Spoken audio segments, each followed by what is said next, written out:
What's up guys, it's Bussian here coming at you with another Yu-Gi-Oh! Old School deck profile.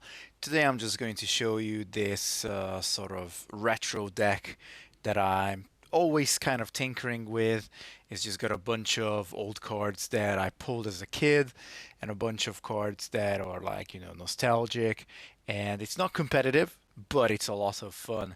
Um, Sometimes play with my friend over at CCG Replays, Derek, and so we crack out these old Yu-Gi-Oh decks every once in a while and just get a game or two in with them.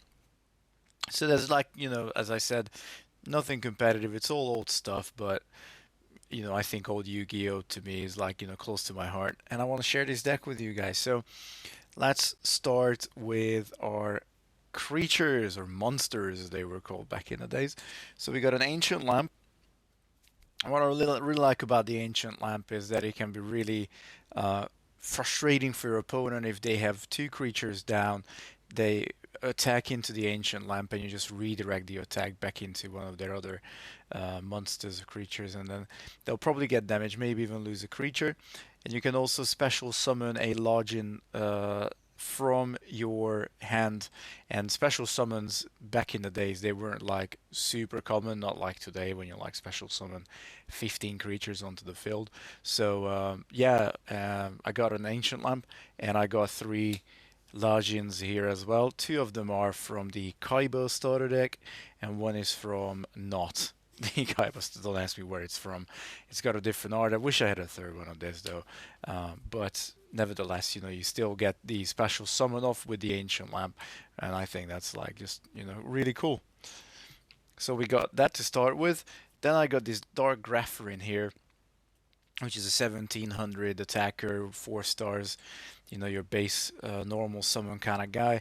But you can again special summon this card from your hand by discarding one level 5 or higher dark monster, and once per turn you can discard one dark monster and send one dark monster from your deck to the graveyard. This is really good because one of the boss monsters will be able to take some advantage of this. But again, it's just one guy you can special summon really. So that's why it's here. And the theme is that they're all pretty much dark monsters. So I kind of owned in on that. So we got Dark Crusader here. You can send one dark monster from your hand to the graveyard. This card gains 400 attack, so you can boost it up to a 2000 attacker, which can be often good to take out some annoying stuff. Then we got our usual fetch creatures. We got Witch of the Black Forest, and we got Sangan. This is from the second gold set. When I pulled this, I was like, "Yay!" I got a Sangan out of a gold set, and it's got a really cool shine to it as well. And we got Mask of Darkness. Again, Dark Monster brings us back a trap. We don't have too many traps, but the traps we do have, we do like to see them again. And there was no space for Moth because she's not a Dark Monster. And we got two copies of Wall of Illusion, again, because it's really annoying, and it's really cool that it can bounce a creature back to our opponent's hand. We also got two old Vindictive Magicians, just because I didn't want to use the Man-Eater bugs that I have. And again, this guy is dark, so it can work well. Otherwise, it does exactly the same as a Man-Eater bug. And then this card I pulled from a European edition of Legend of Blue Eyes, a Reaper of the Cards. So I got a lot of sentimental value with this card, and I thought it was absolutely scary when it first appeared in the anime. Um, I just love the art. I love the idea behind it, and I love that I pulled this guy. So yeah, it's in the fun deck. And I got a Cyberjar here as well because why not? It just causes a lot of chaos. Again, I pulled this from. I thought I pulled this from the gold set as well, but no, it's from a Kaiba special set that came out years ago. I think that Dark Crusader or the Dark Refer is from that as well now that I'm thinking about it. Sort of like 2010 maybe era. You guys will let me know in the comment section. But look at that. It's got such a beautiful foiling to it. Oh, it's absolutely amazing. I love how this card looks. And then we got a copy of Dark Knight Parshath. I don't have the light version, and the light version was an absolute beat stick back in the days. But this does exactly what the Angel Parshath does. I think it's called Angel Parshath. And basically you can destroy if this card destroys an opponent's monster by battle, you can banish one dark monster from your graveyard. So that's why that's cool to send dark stuff to your graveyard and draw one card. And this card gains 100 attack for each dark monster in your graveyard. So just really grows, gets very beefy, and it even draws you cards. So what's not to like? And we got a Mist Archfiend. Here you can normal summon this card without tributing, but if you do during the end phase, it is destroyed and you take 1000 damage. Really cool finisher though, 2400 attack. And of course we gotta have the summon skulls. These are both from starter deck Yugi, the European version, and now we're basically in boss monster territory. So we got the two summon skulls, obviously a staple if you want to play old school Yu-Gi-Oh. What a fantastic one tribute card. And then the other boss monster we have here are two copies of Dark Necrofear, and she's actually again got a really scary art. Holds this little doll in her hand and is just creepy as hell. And 2200 attacker, 2800 defense. You cannot be This card cannot be normal summoned or set and must first be special summoned from your hand by banishing 3 fiend type monsters from your graveyard. During the end phase, if this card was destroyed by an opponent's card this turn, either by battle or by card effect, and sent to the graveyard while it was a monster card in your possession, then you can target one face-up monster your opponent controls, equip this card to the graveyard to that target, and while this card is equipped to the monster by this effect, take control of that monster.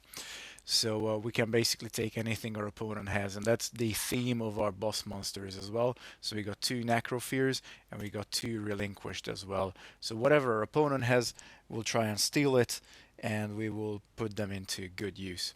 So that's what we're doing with our boss monsters here: 2 Dark Necrofear and 2 Relinquished. There you go. Now to the magic cards, spell cards. Start with the Raigeki again. I pulled this from a Legend of Blue Eyes booster, and I love this card so much. It's always been the gem in my collection. I know it's probably not worth too much. It's a European edition as well, but it's just so close to my heart. I love this card so much. Then of course we have the obligatory Dark Hole as well, as you do, and we got Change of Heart here because obviously classic Yu-Gi-Oh! So you gotta have it. Of course, now we got a couple of card draw cards. You're not gonna be surprised about this. We got a Graceful Charity. I actually thrown in a Pot of Duality as well because it allows us to put more obviously dark and fiends into our graveyard and gives us, three, we can dig 3 card deep into the deck. But of course the big boy Pot of Greed, it's got to be here, and of course we do have it here, but I'm not really sure what it does though. So if you guys can let me know in the comment section what Pot of Greed actually does, I really appreciate that. uh, we do have My Body as a shield, which can be really good to save a particular monster if we want to. Usually, I like to keep this for the Relinquished or the Summoned Skull if I really want to keep them around, because we got otherwise fairly disposable guys. You gotta have the Monster Reborn, obviously. We got one Nobleman of Crossouts as well, and we got a Heavy Storm here to destroy all spell and trap cards on the field. And of course, we need 2 Black Illusion rituals to be able to get at least one Relinquished into play. Not really difficult to get it into play because you only need to get rid of 1 star altogether, and so we can just basically throw anything away. And it again will allow us a special summon as well, so that's pretty cool. And then on to the trap cards. 1 copy of 7 Tools of the Bandit, and I got this in the deck because I always wanted to have it as a kid, and I actually only got it when I got the starter deck Pegasus, uh, sort of this gift box starter a few years back, and so it's in here now. We also have a Judgment of Anubis, again partly for the cool art, but it can be useful, although it is a bit fringy. Discard 1 card from your hand to negate the activation and the effect of a spell card controlled by your opponent. That includes the effects of destroying spell or trap cards on the field and destroy it. Then you can destroy 1 face-up monster on your opponent's side of the field and inflict damage to your opponent equal to the attack of the destroyed monster. So yeah, it can be good, but you have to have it in play. You have to discard a card for it, so it can be a bit finicky sometimes.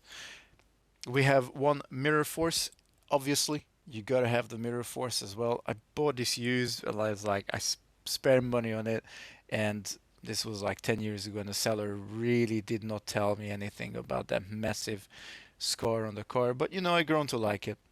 It's my old little Metal Raiders Mirror Force. And then, of course, you gotta have Solemn Judgment, and we got one Call of the Hunted as well, just to work with our Monster Reborn. So this is my really old school deck, just put together for funsies, but I love it to bits, and it's always fun when we crack it out and just get a couple of games in with it. Um, Otherwise, thanks guys for joining me. I got a bunch of Yu-Gi-Oh stuff actually. Uh, that I uploaded over the years, so hopefully you guys will find something to your liking. Get this camera set up properly. There you go. And up until next time, peace.